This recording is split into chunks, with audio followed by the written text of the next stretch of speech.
the focus, and if we have time afterwards, if you have other things you want to discuss, that's sort of fine. The focus of the meeting is to discuss the Mercedes-Benz project, and particularly a change order that the engineers and the contractors are bringing to us. I know two of you are new to the council from when this started. Three of you might have more exposure to it.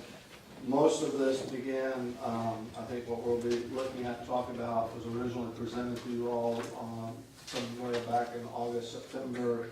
The work actually started the 29th, Frank, is that right, of September? 29th of September. And so we're kind of working forward from there. To kind of give you for those of you who weren't here when it was originally approved.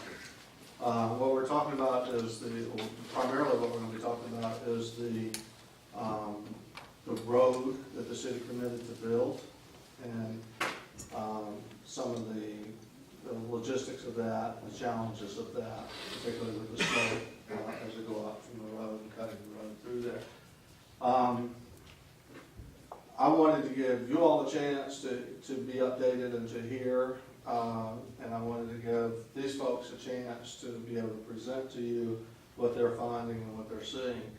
And so we can have as much discussion on that as you all need and as you choose.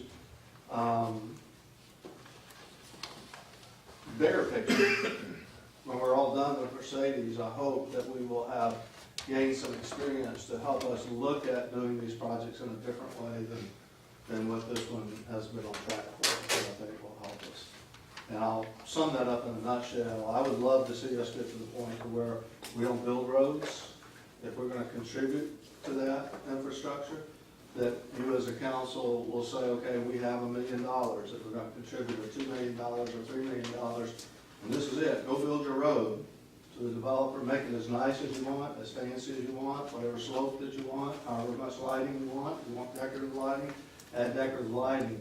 But we get out of the situation that we sometimes find ourselves in, where we commit to do a project, and the estimates are always lower than what it ends up, almost always. And so a $1 million project turns into a $3 million project, a $3 million project turns into an $8 million, and an $8 million turns into $19 million or whatever.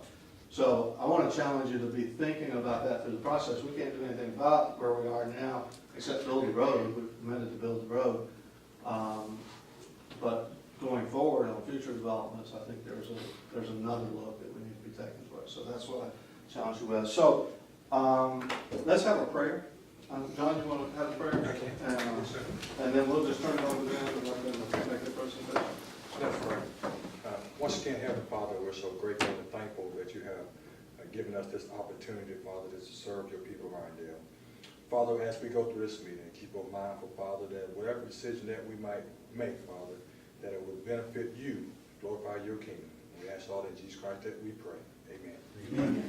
Let me introduce the principals to you so you'll know who will be sharing. Charles is with A.G. Gaston. Robert back here is with Beatty. Beatty is doing the construction work. A.G. Gaston has been hired by the city to do the engineering oversight of this. And then we have Alicia here with Sane, who's our city engineer and is working kind of with all of them in this process. So that's it. So Charles, I'm going to turn it to you and let you.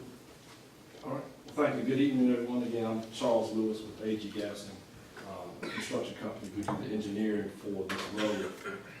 One other person I wanted to mention is Mr. Frank Upchurch of TTL. I'm sorry, Frank. Okay. I thought you were with Robert. And so Frank is actually hired in this particular case through construction by the city as the geotech expert. So let me kind of start us off by talking a little bit, really for the guys, the gentlemen that are here that weren't around when the project started off. So I actually got involved in this project back in 2014. So it's kind of going back and forth as far as, negotiations with the city. Last year, so 2016, we actually got, released to move forward with design. And so We got our contract documents out in actually the fourth quarter of last year. Project bid. Before the project bid, a couple of months before, when we were in the middle of design, we had different sessions between the city, really the full project team. And so one of the things that was brought out was, as we did the design, we started off by saying, hey, here are the assumptions. And so here's an estimate of what we think it might cost. And so some of those parameters, specifically what was being asked for by Mercedes, changed. And so let me give you a couple of parameters that we did initial design of the road. So this is the road going from Grants Mill into the Mercedes property. One of the parameters was we assumed that you have a certain amount of slope. So you're driving a truck or whatever it may be, and your slope only goes so steep. So engineering wise, we took best information that we had, and we said, hey, here's a good option for that, and that was 10%. Well, we get halfway through the design, and Mercedes wanted to lower that. What that does is that breaks out additional quantities, and your construction price goes up. So we revised along with one of the other things. We're cutting through. We knew we had a 60-foot, 50-foot cut through this mountain to get over into the Mercedes site from Grants Mill. So the initial, we went through kind of the negotiations from the city going back into with the Moudries about, hey, how much right-of-way do we need? So we did that, we gave recommendations off of what we thought were conservative, really a conservative layback of cutting through that mountain. And you have to cut through and lay back the soil, the rock in this particular case. So these design parameters kind of got changed.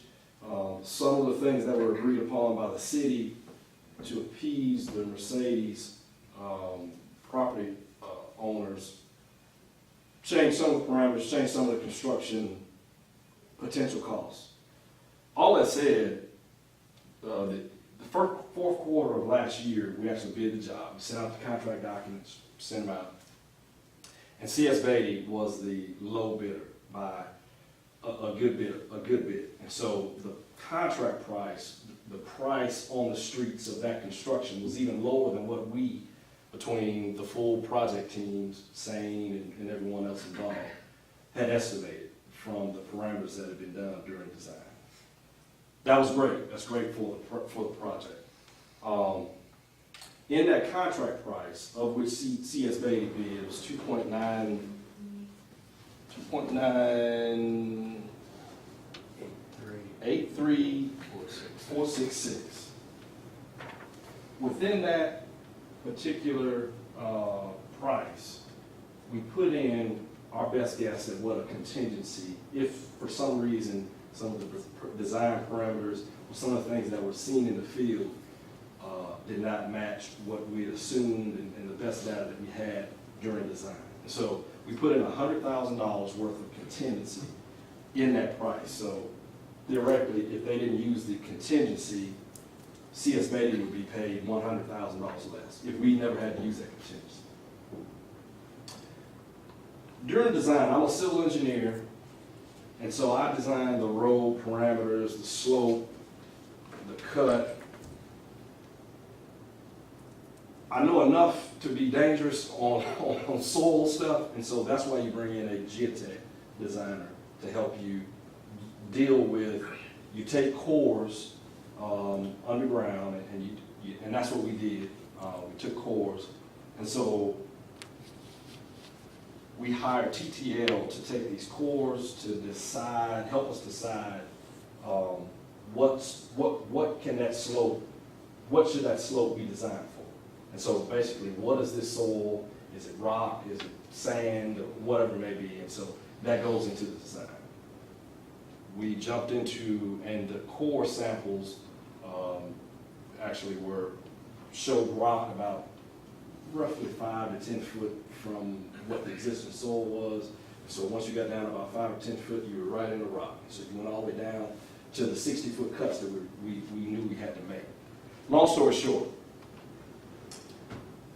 moved from fourth quarter of last year until a couple of weeks ago this year.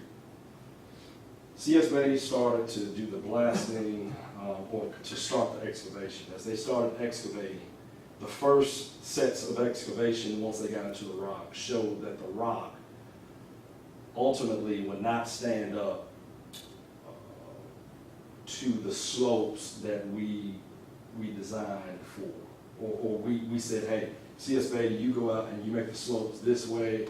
They came back and said, every time I dig out, this rock is fractured vertically and presents a problem with standing up to the slopes that you talked about. In layman's terms, that is what their best guess for what it will cost, looking at the soil as we have excavated it.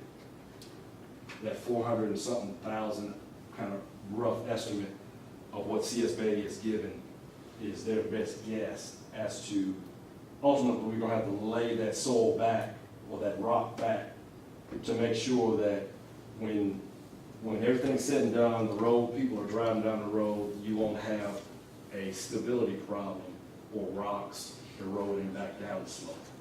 Okay.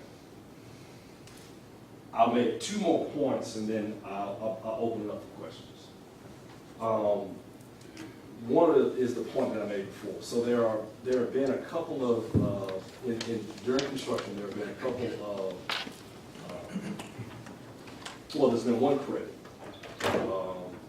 Originally, in the design documents, you had a sewer force main in the road, and so we knew that the city had decided to do something different with the force main, or that sewer. So we took that out of scope. CSBA gave back something that we vetted, which is about $48,000, right at $50,000. And so between that $50,000 or $48,000 plus $100,000, you would take that off of the $400-some odd thousand of the change order that we've had thus far, or that's been estimated. One other point I'll make. I deal with a lot of projects like this in this regard. Engineering-wise, you do everything you can ahead of time to try to alleviate issues during construction. Those efforts were in the form of taking those core drills to verify, or to try to figure out, best guess, what was under the soil that we couldn't see. All that said, once we actually started digging, the contractor started digging, we found something different that was, I believe, hard to find out from doing core drilling. Would have been pretty hard to figure that out until you start actually doing excavating. To that point, the drawings reflect that, because it is ultimately, you don't know until you dig. You make the best guess you can from the data that you are provided, or the data that you get, and so you try to make, you try to get to that information while you're doing the design, and that's what we did. So, if you guys have any questions, I'm open. You say that thank you for your presentation. When you say that the rock is fractured vertically, right? So that basically means you kind of got rock that's formed sort of in vertical stacks, basically? Is that kind of what you're saying? So, I would explain it in layman's terms. Me and Frank have had this conversation a lot. He can explain it probably better than I can. I'll finish my question real quick, so that way I kind of give you context. So if you're dragging the slope out, right? So it's not going to be, the rock can't withstand what you consider was a conservative slope, but it's obviously aggressive considering the makeup of the stone. Correct. So if instead of doing this, you're now laying it back like that, so you want to mitigate those rock slides, right? That's Give a little strength. So when you do that, you're creating more area for erosion. You're giving more area for water to create on the surface area. I guess one of my main questions is, with the stone being kind of stacked vertically, how are you going to anticipate mitigating that Right. erosion so that the hill Additional doesn't erode? erosion. Yeah. Mhm. And so we actually have come up with a couple of options. And so what should have been passed to you was, there was one option, I think the second option showed basically a stone buttress wall at the very bottom, so that if you did have more erosion, it would get caught by that buttress wall at the bottom. And so I don't know if that's the first or the second kind of, in the first or the second of those numbers, but it's one of those two. That was one of the things. We actually looked at a lot of different options. These are our best engineering judgment considering cost. You know, one of the things you could do, but it's a lot more costly, very costly. And that is kind of what you see on the highway when you kind of do the gunite, surface all the way up.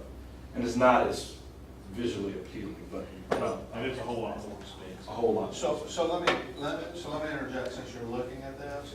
What's going to be recommended, I mean, you all can overrule it, but what's going to be recommended is the first option on there, just so you know. So spend most of your time focused on that one. They'll explain to you why. As Charles was saying, the rock is layered in there horizontally, and you can see that in some of the rock cuts that are exposed along the road. But it also has cracks in it vertically as that rock is shifted over time. One of the things that we did in order to try to be effective with your money is to stand that up in the original design as steep as possible, because to limit the amount that had to be excavated and ultimately the cost. Because the first discussions that we had was laying it back very gently and topsoiling and making it very pretty. And the answer is, well, we also got to be effective with the money. And so, we said, let's see if we can make this other option work. If we can do it, the amount of excavation will go down substantially. What that does do is exactly what you said. When you lay it back, it exposes more surface area for water to land on. With the rock, it's not as big a concern for erosion as it is on an exposed soil face, because it's much harder for the water to dislodge the particles and make it roll down the hill. But in this particular case, this rock is fairly weathered. It's not a hard rock. The problem is it has hard layers in it, but it's not a hard rock. And what we have proposed is laying it back at a 2-to-1 that does create that more surface area, but then going in there and spreading topsoil and seeding it on it to establish a vegetation to reduce the runoff or the erosion that you see from the runoff that you are going to get by laying it back. Can not water get behind there and freeze and ice and damage the rock even more? Yes, sir, and it will do that whether it's topsoil. It will weather with time, and that's what we're in right now. The top part of it is very weathered. It's weathered fairly deeply. And it will continue to degrade over time, whether it's exposed or whether it's covered with topsoil and grass. It will continue to weather, freezing and thawing, wetting and drying. It'll continue to get weaker, and that soil will migrate from a rock into a soil. And exactly when that happens, that's a sort of is it a rock or is it a soil?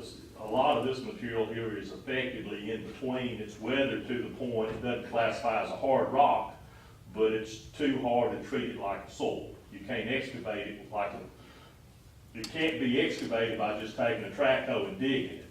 There's some zones in there that's very soft and could be dug out with a track hoe, but it's also got very hard layers in there that prevent you from doing that.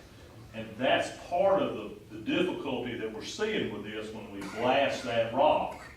The harder zones don't break. The harder zones break into great big pieces, and the weaker zones break into a whole lot of fines. And then when you try to excavate it at a very steep slope, what you wind up with is hard parts that stick out that are not supported by the soil under it. You can't put anything back to hold it in place. By flattening it to 2-to-1, you have an opportunity to get back in there. If you have a weak zone and tries to pop out, you can't actually replace it and get it to stay. You can at a 1-to-1. And with these 60-foot tall slopes that are on a construction easement, is if we do it and we turn the construction easement back to the owner and there is a problem, the slope is so steep that we can't reach it from the top and the bottom, and we don't own what's at the top.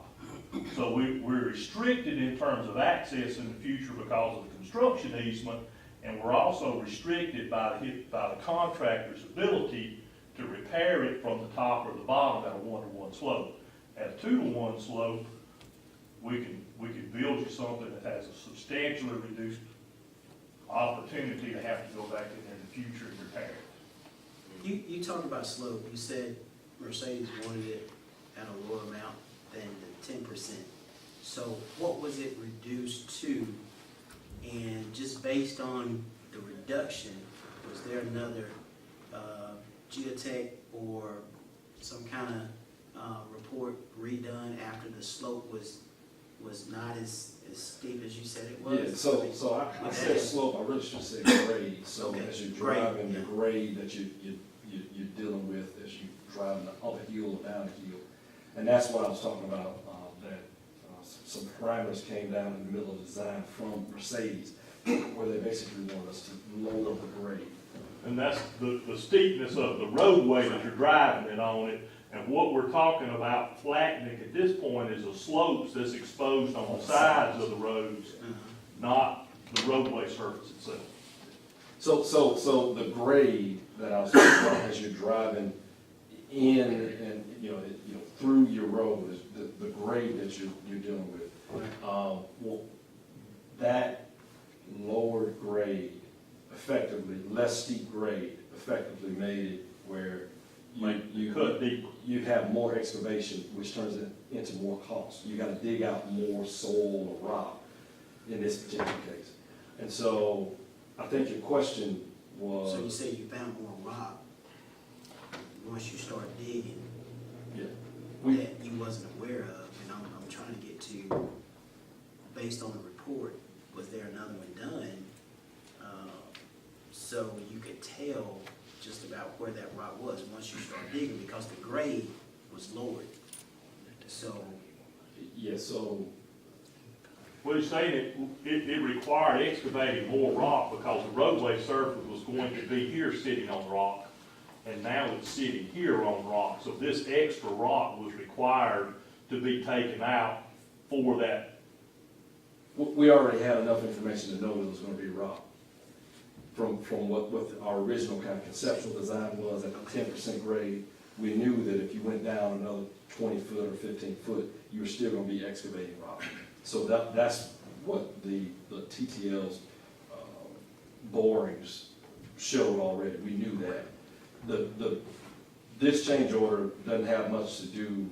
That's kind of water under the bridge, and it kind of all got caught up by effectively the price that the contractor gave, because we had already taken into consideration the 7% slope, grade, by the time we got to the contract documents.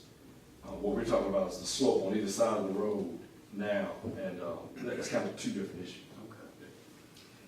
Just curious, I've been involved in a lot of multi-million-dollar construction projects at Middle Center East. That seemed like an awfully low contingency based on what you said for a project this size, knowing that you said you don't know what you're doing until you dig. How did we get to that point? I just can't imagine having that low of a contingency. Well, my recommendation would have been a higher contingency. Right. As we went through design, from those parameters I talked about, price kept going up. City said we don't have enough money. And so I tried to put in design to try to alleviate, but at the end of the day, leave some contingency in there. So we changed the saddle, but didn't change the I horse. gave a less, yeah. Okay. Okay, I'm just curious. 'Cause Yeah, and you were right. that's way off. Okay, thank you. I guess the question, I'm just gonna echo something Councilman Wilson said. So we started out at 10%. 10% grade, yes, sir, as you drive through the road. And at 10%, was it okay then? Because you said Mercedes came in and wanted it at 7%. Correct. Mercedes came in and wanted it at 7%. That took your, say you had 100,000 cubic yards of excavation material when you're at 10%, being the maximum grade that you had in the road. That 100,000 probably changed to 125,000 to get you down to 7%. But to get them down to 7%. Correct. Right. Correct. So but it was good at 10%, is what you're saying. And the Mercedes came in and wanted to go to 7%. It's Is that what I'm hearing? It's really two yeah. different, one is drivability and what it feels like if you have your driveway and you build your house on a hill and you have a very steep driveway, or if you have a very flat driveway. Right. That's what we're talking about. Mercedes asked for it to be changed to flatten it out so it had a very gentle feel coming up. The change that we're talking about, and either one works. Your car can easily drive up to 7% or 10%. Some trucks it's a little bit more difficult, but and visually how far you can see down the road, the sight distances and all that. The steeper that grade is, the more that's affected by it. But where we're talking about in terms of it being okay or not okay is we'd assumed that the slopes going up the side. We had hoped that we could stand them up at a very steep angle and limit how much had to be dug out to keep the cost of the project in check for you guys. And based on what we're seeing exposed, it's not stable at that standpoint. And so as we lay it back, it forces your cost to go up. That is a stability issue. The 7 to 10% is a comfort. It's a quality, yeah. It's a comfort. Yeah, My next question is, who's gonna take credit for the $400,000 mistake? well, can I follow up on that, and then we'll come to that one. Same question I asked John, I think you're right on target on that. Not a part of this change order, Grade, that's called grade, yeah. The grade was a question that was answered back in the fall, and I said the same thing back then. If Mercedes wanted to change the grade, let Mercedes pay for it, but that's not what was decided back then. And for whatever reason, that was approved, and that's what you ended up with. But same question I asked months ago, why are we paying for that? So that's an issue, whether we love it or hate it, that's an issue that was decided back in the fall, and we're already past that. I think, Terry, to yours, I'm not sure there was a mistake, and I'll let them speak to this, okay? It is a change order on it. But I think, and you all correct me, if not right, you all gave the best possible scenario in hopes that it would work in the one-to-one. And we got barely into it, and you discovered it wouldn't work. Is that fair enough to say? And so we could have started with the 2-to-1 and not had this change order, but they started with the most aggressive cost-saving feature that they could, and hopes that it would work, but it didn't work. And it wasn't the most aggressive. This actually was kind of in the middle for Well, more aggressive. But yeah, it was more aggressive yeah, than more yeah. One of the things, if you want to say whose fault is it, okay? It's one of those. I'm here to tell you that the original. We were heavily involved with Charles, okay? But as a geotechnical engineer, what our charge is and what we try to do for you guys is we can do a design that's very conservative and we know will work in all cases. And we can kill project after project by putting together a price that's no way that you can afford to build. And so we try to be a risk manager for you, where we try to make you aware of. And if you see in this particular case, the construction easement was set based on a 2-to-1 slope cut from the bottom all the way to the top. And that was selected because we felt like that might be something that had to be done. That's where that came from. But we said, in an effort to attempt to save the city a lot of money, let's see if we can stand it up at this steeper slope. If we can stand it up and it works effectively for us, then that's money that goes directly back into your coffers. But we knew that the time killer on this job would be to have to go back to the owner and get more right of way to be able to lay it back. You can't do that after the fact. So there's been discussion about these 2-to-1 slopes all along. What we did was we selected a strategy that we felt like had a reasonable opportunity to stand up, knowing that we could look at it and address it during construction. And, I apologize that all of that information didn't get adequately spelled out to you guys, but that's the discussions that we've been having, going from the very front, front beginning. And with the intention being trying to save you that money, rather than just arbitrarily spending another $400,000, because it would have been easy to say it was gonna work. Well, it would have been nice if we'd have known there was this possibility, which we did not. And the only thing that I can say to that is I certainly agree. I hate that we didn't do a good job of making you guys aware of that. And let me ask about that contingency again, because I heard part of it, I was kind of right. With this, the amount of the project, why was it just 100,000 contingency? That's what went into the contract document. Right. By the time we went out for the contract documents, so by the time we released the contract documents for people to be, our estimate came in, our estimate is higher than what was actually bid. So at the end of the day, our estimate at the end of the day was showing that, and we were getting feedback from the city that, hey, we don't have that much money. We need to try to figure out ways to kind of, lessen the blow. And so, all that said, that's the reason why the contingency, as opposed to saying, hey, just be 10% of what we had estimated, it would have been $360,000, $370,000 worth of contingency. So that was a call that I recommended because I had to put something in the contract documents at the time. And, again, we had a lot of conversations about what, from the core drilling, what these slopes could actually sustain. So we felt comfortable at that time that these slopes could, what was in the contract documents, the slope could sustain that. So, I guess the bottom line at this point, it's on the table. There's nothing we can do to change it apparently, based on the way things were set up initially.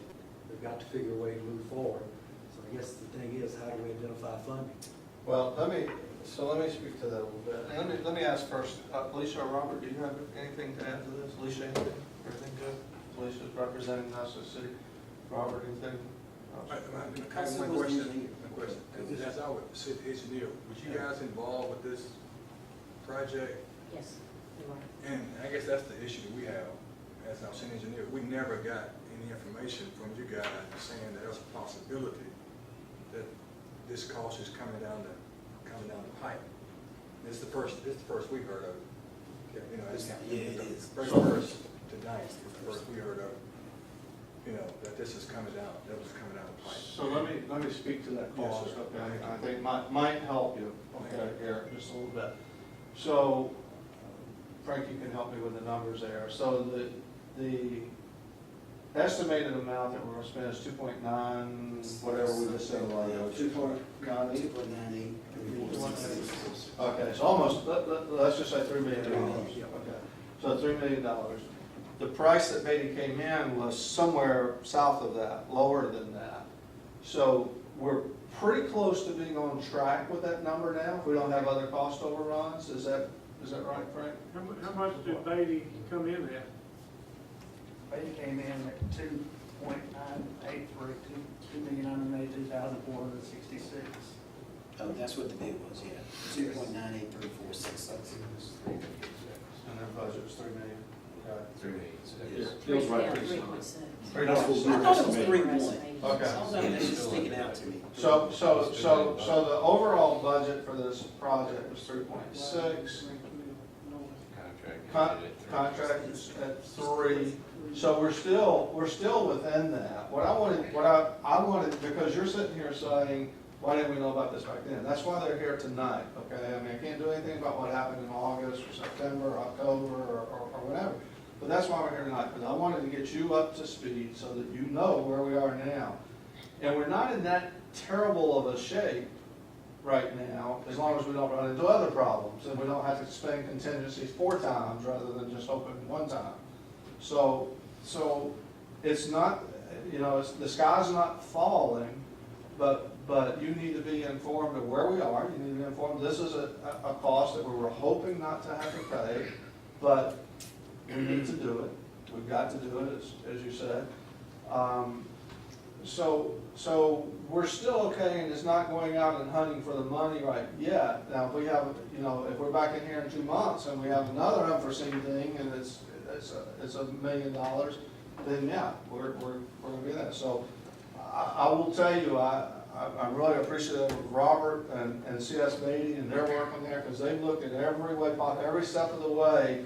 You know, we asked questions and challenged the process and said, how can you help? How can you say Frank's been a trooper on top of all this? You see all his papers here. He's got numbers if you want to get forward with numbers way down in the weeds there. But they've really been good at trying to work with us and work with Mercedes. They're doing the development work for Mercedes, and so on timing and on other issues and mobilization. That's why he can speak to this better than me, but that's why they came in so far under the budget of what was originally estimated by you all, and the actual bid on that is because they were willing to work with us and work with Mercedes and put that all together and save costs. Because there's a lot of cost just getting that equipment out there and mobilizing it, and to be able to do both those projects at one time is really, well, I will tell you, in my other life, I've tried to get Beatty to do some jobs for us, and we haven't been able to do it, but because of price, because it's very, very expensive to get that equipment out there, and with them being able to do it, we were very fortunate to team up on that. I'll just tell you that just from a outside the dais here response. So I don't think the sky is not falling. I don't think we have to go and identify another funding source to answer your question on that.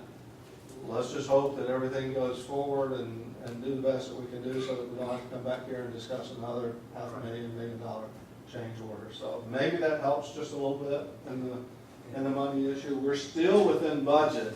This is just different than what we had hoped. And we could have gone on and still been within budget and not had this meeting, but I didn't want you all 6 months later saying to me, after I've been here, how come we didn't know about it? Now you know about it. $400 is going, $400,000 is going to have to be approved anyway, but, let me ask you something, as far as the meetings, I don't know if the newest councils are aware, who was included as far as the meetings that y'all had, Alicia? The project team The project meetings, team, Shane was No, there. Yeah, city engineers. Either me or Jim Means was there on all the Right. meetings. Charles Lewis was there, and then Mayor Alexander was always in there. James may or may not have been in there on all the meetings. He was in several, but I wouldn't say he was in all of them. Frank came in kind of towards the Frank didn't come until after I got here. Yeah, I mean, he kind of came in towards the end, but during the design phase, we were having a lot of communications back with the city. To answer your question, we were communicating this, that this was a risk and it was the money part of it and that sort of thing. It was being But talked we about. all know that everything didn't get communicated out. Because, I just wanted to know who's on the project team. I think in that meeting, one of the council, I would think, should be in that meeting. Because then we know for sure that it'll get back to us. Because you have to, see, again, you gotta come to here to get the money approved. So we ought to be up there. And that may be right, but that is not their call to make, that's a call here. to Yeah. make. So- I think yeah. Well, That's the first option. Yeah, first option, but if I can't be there, that's an economic development guy right there. Retired, he could be at that meeting. The question is though, based on the contingency figure I heard, Yeah. based on the credit and the actual contingency, we're still, even considering that, about $160,000 already included in this? 200,000. About 200. So from the So 2.9. That was anticipated up front, so to speak.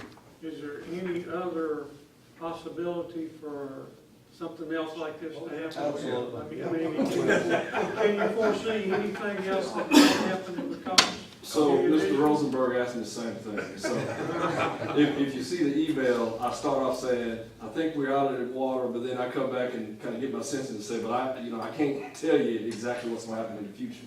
I'm going to say this. The stuff that's unforeseen is making these cuts, the slope, okay? So the other things that we have on the drawing is they know, being the contractor knows, you got this much layer of asphalt, you got this much layer of rock under that, you got this much layer of this, you gotta put these conduits in. So all of that is, it's seen, they already know what it is, they already have the cost for it. So, I would say this is our biggest unforeseen. Just because you still gotta dig, once you get out of the digging part, and you're just putting in material that you already can quantify, of which is clearly on our drawings, it's a little bit different now. Yeah, well, apparently y'all foresaw this possibility because you got the right of way to cover it. But then We were trying to be conservative. And we started, again, Frank, or I think the mayor said, hey, this was the most aggressive. We could have gone more aggressive, I think, with the rock, and we had conversations about that, but that wasn't a prudent thing to do. Well, come to find out, when CS Bailey starts digging, we still didn't get that right off of the data that we were provided from the drilling. So, all right, now I've got a question here. Two options: no buttress or bench, or with buttress and collection bench. What's the difference between these two? There's $7,000 difference if one's better than the other. If we're gonna spend $400,000, I'd rather spend another $7 and get the best. Which option is the best? You know which option you're on. Well, the first option, that's 7,000 less, has topsoil and grass. It's a 2-to-1 slope. The other option was we were trying to look at total best value for you. Okay, so if we went to 1.5-to-1 slope with a rock buttress at the toe of it, what does it do? The problem with it is, I feel like the best option is 2-to-1 with grass and topsoil. I think from an aesthetic standpoint, it looks better. I think the end user owner that road is servicing is going to like it better. It also kind of helps with this long-term erosion in this material. Again, you've got a mixture of sandstone, weathered sandstone. Some of this material turns into pure sand when you put it down after you shoot it. I'll speak a little bit to where these guys. Let me stop you. To explain what I'm trying to understand is, what is this buttress and collection bench? What is that? The option of the 2-to-1 slope is going to be a slope, if you leave the job site and go up Grants Mill to the intersection with Old Leeds Road, as soon as you cross over Old Leeds Road, there's a cut on both sides of the road. That cut's a 2-to-1 slope, okay? That's about what the 2-to-1 slopes are gonna look like, except for we're gonna spread topsoil on it and grass it. The rock buttress at the toe, the rock buttress option that's in there is an option where at the very bottom of the slope where the rock should be better, we have two options. We've got one in there where we stand the rock buttress up at the bottom, which is much steeper than that 2-to-1, that you can't put topsoil and grass on. It'll be exposed rock. Now the intention was to use rock from the site so that it looks natural, rather than going and purchasing limestone that looks like, sticks out like a sore thumb. But that design was intended to try to use some of the on-site material, steepen the slopes behind that rock buttress slightly, and the rock buttress serves two purposes in that situation. It gives us a steepened section, and then it gives us an ability to steepen the slope behind it, and then if those rocks come out, it collects on the top rather than rolling all the way down to the road. So you're saying with the buttress is the non-preferred? Yes, sir. Okay, I understand. We're just trying to do pricing due diligence of best value engineered solutions. That's all that was, sir. We were just trying to make sure there wasn't some other option out there that was a whole lot better, and a whole lot cheaper. We bounce stuff off the wall. What about this? What about that? And Robert and them were good enough to run the exercise of when I remember 2 or 3 days after I sent another email out, and Robert called me and said, "What in the world are you doing? You're working me to death guessing scenarios." And I said, "I want to be able to make sure we've looked at every option that might be enough cheaper to be worth doing something different." Y'all see 2 of them priced out. We probably talked at least about 10 different options. And basically, everything we're talking about doing controls downstream erosion under all circumstances. I'm more concerned about that than I am the rock. The 2-to-1 slope controls the erosion the best because it's topsoil and grass. It has a visual appearance of having controlled the erosion better than any other option. Rock is typically not considered erodible, and you know, from an erosion standpoint, everybody says it's not, but that rock is highly weathered, and we know over time that when it rains and freezes and thaws and then it rains some more, that some of that stuff's going to come down the slope. And by laying it at 2-to-1, we can address that situation and get a root structure in there so that it addresses that and it looks like we're addressing it. Well, now, a few weeks ago, the monastery on the other side of 459 came in here with a problem of the dirt, mud filling up their collection pond, running off of the construction. Have y'all addressed that in any way? I can speak to that because I was at the site on Thursday looking at this particular issue, and the gentleman from ADM came up to the site on Thursday, and because there had been a complaint, and he walked the full perimeter of our site, the Mercedes-Benz site, the access road site, and the additional site there that Robert has permitted for some material that he's placing on site. And we're addressing that project in accordance with the BMPs, and the ADM guy, as always, has a few things he wants to see addressed, but when our last conversation with him was, he was very satisfied with what was going on, and Robert, he holds all 3 permits, is probably going to get a letter from ADM that says, you need to do this and you need to do that, of which his superintendent already knows and is working on. Well, now, are y'all gonna clean up their collection pond? Because they came here wanting somebody to pay for it, because they've already paid to do it once, and now it's gotta be done again. If they show and can prove to me that we actually contaminated the pond, but I would beg to differ on their complaint. You know, we've added additional BMP measures than what was required and approved by the state. So somebody would have to show proof that we actually did that. We've got downstream information prior to even starting construction on that site. We've been down this deal before. We did the Auto Mall, some work at the Auto Mall. We did the Church of the Highlands. We did all Price Hightower's work here in Irondale. We're familiar with them. We did work at the Montessori on top of the hill. So we're pretty familiar with all the interesting components within the neighborhood. So we've kind of got, they're going to have to prove to me that there is a case. If we messed it up, absolutely, yes, sir, we'll clean it up. And I'm sure ADM will let you know about that as well. Yeah, I mean, but there's been other work to cities water line to be installed. There's been other things going on out there other than just what's going on. We'll get back to just the issue at hand as far as these 2 options. You know, how, we talked about a funding source. What are we gonna do? Well, the funding source is there, that's not the issue. No. It's a matter. As far as the additional? That's all right, buddy. Oh, okay. It's still within budget. Okay. It's only when it comes outside of budget. This is awareness, saying that moving forward.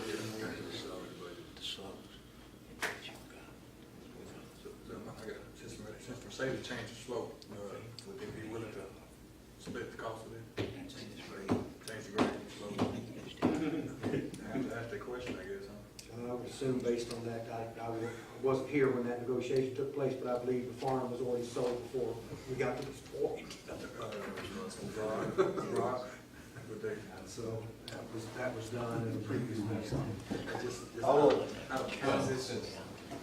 Since this issue is not related to grade, except for the 2-to-1, right? Yeah, so, yeah, just for conversation's sake, as you drive down the road, call it grade, what we've been talking about is slope on this change, right? Grade part, that was, I disagree. that was signed off on before we went out to contractors to build. to respond to your question, I can't speak for Mercedes, but I can speculate on their response, because my response has been similar to what I would expect theirs to be. They've pushed and asked for us to do some things that we have not agreed to, and I said, we'll do what's in the contract. And I would expect that that would be the same answer back to us. So if you're gonna ask, you're gonna have to ask. I'm not asking, because I've already told them what to do. But Mr. Kelson, let's ease your pain just a little bit on that. Okay, you're talking about two totally different things. Regardless, if you had a 10% road profile slope or you had a 4%, the slope stability on the outside cut slopes would be the same no matter what. We still do that. How that road is graded, the final elevation of that road is insignificant to this particular incident. Are you, I mean, erosion's gonna be a problem, there's a big problem, runoff and all that stuff, so you really take a look at that's not happening, right? That's what I'm correct, what I'm hearing about you with the decision that you've made on this project. That's right. The other side of it, well, I hadn't made the decision, it's a collective decision, but. Right. But Robert has the ADM permit where that site's got to be. We're talking about the 2-to-1 slope, being Right. from a long-term erosion standpoint. With a 1.5-to-1 or 1-to-1 slope, it does not allow the city to have maintenance on this slope long-term. On a 2-to-1 slope, you can get on it. Let's say 2 years down the road, okay, the topsoil washes off, something you've seen before in the past, the topsoil slides down to the bottom of the ditch, the grass is, now we got exposed rock. So either the city's gotta go fix it, or you gotta pay somebody to come in and fix it, right? Now you can get back on it. If you have a 1-to-1 You can slope, ride back on it with some Well, equipment. you can take a dozer and go back up and down the slope on a 2-to-1. You can't on a 1-to-1.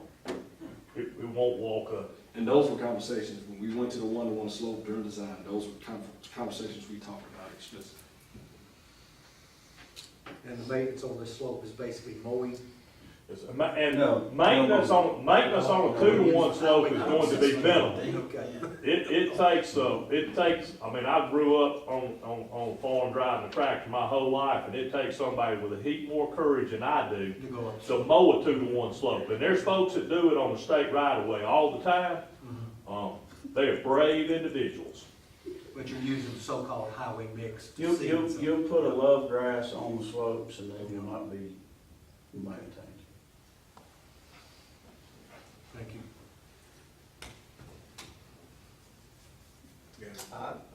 I'm done, as long as you all are done. I'm done with it. Anybody else? I'll be informed. Thank you. Thank you all very much. Appreciate your time. For coming. Officially adjourned. No, I got a couple of things on this later about while we're here. Okay. While Frank's here. Yeah, you're right. Thank you. Thank you, appreciate your time. Any other issues come up that I can do here? Charles. Feel free to call. Nice shirt. Yeah, thanks. Thank you. Did you think you were gonna make it tomorrow? I'm gonna have to let you get involved. When I, football games, they throw them in. Driveway is gonna be fixed. See you. Jerry Davis. All right, Jerry Davis driveway. When we gonna get on here? We're waiting on the lid, and I'll go by and speak to Mr. Davis. Okay. We'll see what they do tomorrow. They actually do the entrance at the bottom. Which is probably the bottom. That's where they're gonna have there. So if not, we've approved $8,000 for us to do it. If we can get by without doing that. Okay, you're going by C. Yeah, I'll go Have you got his phone number? No, sir. 368 1863. I'll talk to him anytime. Another thing, I got several calls last week about fireworks. Is there any way we can notify folks when, they have to come down here and get a permit, don't they, to It's my shoot off those understanding. fireworks? It's my understanding. that Is they- there any way we can notify folks in the area that they're gonna be shooting off fireworks? I got 2 or 3 calls that night and a couple of the next day. I thought, I didn't know what was going on, I we heard went off myself. I figured somebody was shooting off fireworks. Yeah. What I thought. I don't know how that would be done, Terry. I don't know. I don't know how you would get the word out on a Thursday night or Friday night. They could put a sign up or something, you know, just saying, we're gonna shoot off Who, fireworks. was it, I assume it was Church of the Highlands? Yeah, Um, you know, Sure, they do that. 9:30, it's, you know, people in the bed when they start shooting them. Is That this was a, the biggest complaint When I is got. is this a quarterly meeting they do, or is, I mean, I'm assuming this is some I mean, sort what of. I heard was like 3 minutes, you know, but I heard it. I think It's it's a lot longer, Friday it's a night. lot longer than 3 minutes. I So they understand have, that. they have classes or celebrations or meetings and about 2-3 times a year they'll shoot off fireworks. And Terry, I guess the The good last thing, 15 I or got 20 no minutes. calls and you only got a handful, so You, how most many you people just, get? I not got none. You get? I didn't get any. So But I got one from the lady in your district. I'll check, I'll just check on the process, but I would not hold my breath that there's a lot that can be done about that. I think it's very minimal, very few people. If we It just irritates. put out something on the city's Yeah, website to yeah. let people know this is gonna happen, Yeah, or a that's possible. Facebook page or something, Right. you know. Thank you. Yeah, I'll we'll just tell look them. at that. I Okay. think, let me, you know, not to pick on you, Terry, because there's different ones that, different things that come up. I think what we've got to be careful, and this is not what you're asking for, I understand, but what we've got to be careful about is when one person complains in your district or 2 people complain, that we don't do a knee-jerk reaction and think that we have to pass an ordinance to say, you know, some law to say that you can't do whatever it is. I know that's not what you're asking. I know that's not what you're asking, but I'm just saying, it happens all the time, you know, all of you will have an occasional person who will complain to you about something. We had one come up here the other night, you know, and complain about, the noise, okay? About mowers. Mhm. You know, there's simple solutions. We can do a knee-jerk reaction and do an ordinance on that. Or, we already have an ordinance on the books. I picked up the phone and called him the day after that, you know, and had a conversation with him, and I don't think we'll hear anything else back from him. I mean, my first suggestion to him was, which is I think what we can all do, my first suggestion to him was, hey, have you thought about talking to your neighbors? And say, and I know where he lives, there's about 8 houses on his street on a cul-de-sac. So you thought about talking to your neighbors and maybe have them talk to their yard people and say, don't come till after 7 o'clock, you know?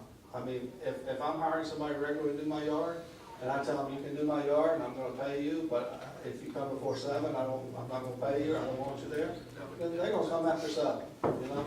So there's simple solutions to some of those kind of things if we just kind of use common sense.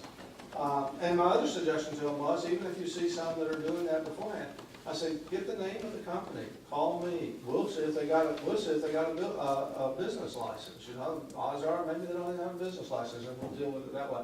But let's not just, you know, jump off on just one, two, you know, we've all heard that before from the past where, one of our former councilmen used to say, well, I had 2 people complain, so I'm just bringing it to you, you know.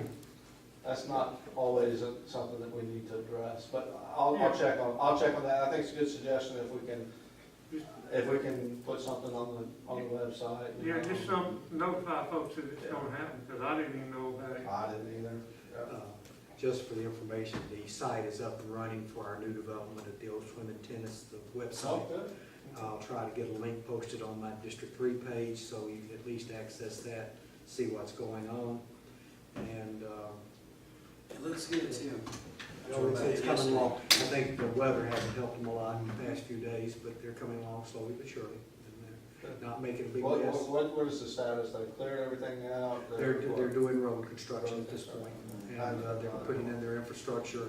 They're using Phoenix for their sewer, so they're working with them to get their sewer system in. we're still in work session, so if there's anything else. I did have a question. All I got. I had a question. Bobby Joe, have you, do you have a particular spec or computer that you're advocating? No, not Okay. at all. Well, you- Actually, I left the recommendation up to Bill. Left Okay, that up gotcha. to him, and whatever I sent you guys, that's what, wanted you to look at. I think, with the way computers are now, we can get it for much cheaper. How old are these laptops? Because I know, Terry, I think you use your own, right? And I then use so my company's. you use your yeah. company, so at least the three of us are using that small Acer, right? Mhm. Okay, four of us. How old are those things? 4 years. I misunderstood Bill, I thought they were closer to 10, but I No, could they be wrong. just, we got them. No. More than that. Gosh, it was. Mine was never used, so it's in great shape. Yeah, Same here. Yeah, we got them. I'm not commenting on that now. Fair enough. Yeah, we got them about 4 years. I mean, there may be 10-year-old model, Right. which is antiquated. I mean, if the computer is 2 or 3 years old, it's so-called antiquated, but, Well, these, I couldn't open files that are generated on my own, my fun is like this, and I just, I think we can get it for a little bit cheaper though. I do, I was just curious what was driving that. yeah, that's all. I think my company bought it at like Sam's or somewhere and got it for less than $400. Yeah. What I use. And that's what I was thinking too. While we have just a few more minutes, I haven't looked at the files yet, but did you put something on for trash, right? Trash ordinance, yes, make sure, I don't know if the new, James sent it out. Look at the trash ordinance just to make sure, I've got about 10 items marked I want to talk about, so. Well, we got no response back from any of you, just so you know. Right, and that's what I thought, I heard you made that comment. Zero response back. Well, was I supposed to send you an email? Well, we said that a couple of Comment? times, Well, I've read through the whole thing and marked everything that, I want to talk I mean, we can go about. through it tomorrow, the reason we were saying respond back is try to save you all time. But the main thing, and I saw, talks about, a couple of things. Talks about, we won't pick up garbage in the police jurisdiction, and then it talks about garbage has got to be like this in the police jurisdiction. So it contradicts itself about the police jurisdiction. And then, That's been there though, hasn't it? yeah, it's been there. Franklin? What it should state, and I don't know what it states, but what it should state is it would pick up garbage in the county if it's in our route. If they want to pay for us to pick the garbage up, we pick that up. But trash is a separate service that is free to the citizens of Irondale. We pay taxes. If they want to pay us the $20 and we're going by their house, we pick the garbage up.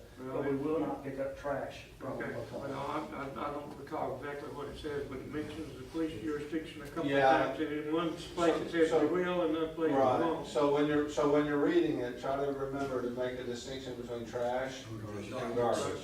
Another thing is cat litter. You asked that For some last time, reason, Terry, we're gonna pick up your cat litter. Well, I mean, it says in there, we won't pick it up, but a third to half of the people in the city got cats, what are they gonna do with Find it? the litter. In a small amount, we will pick it up. But if they've got a garbage can full, it'll weigh 150 pounds and they can't pick it up. So, I mean, we're not, People. But What do you do with your cat litter? I would think you'd spread it out in your backyard or something, is that not good? I No, mean, it sticks to your shoes. I think the normal person who scoops their cat box in the prescribed amount, it was probably fine. Throwing their cat litter in the trash bag. All right, I mean, it says no cat litter, Yeah. just don't pick it we're not opening it up looking at it. up. Okay, you're not gonna open my garbage and go through it, doggone. what else? Is there anything else on that? Any problem? Wait till I get it. Or, All right, well, we'll be glad to talk about it. Everybody good? I'm sure I'll argue with Frank for 2 seconds. Yeah, sure.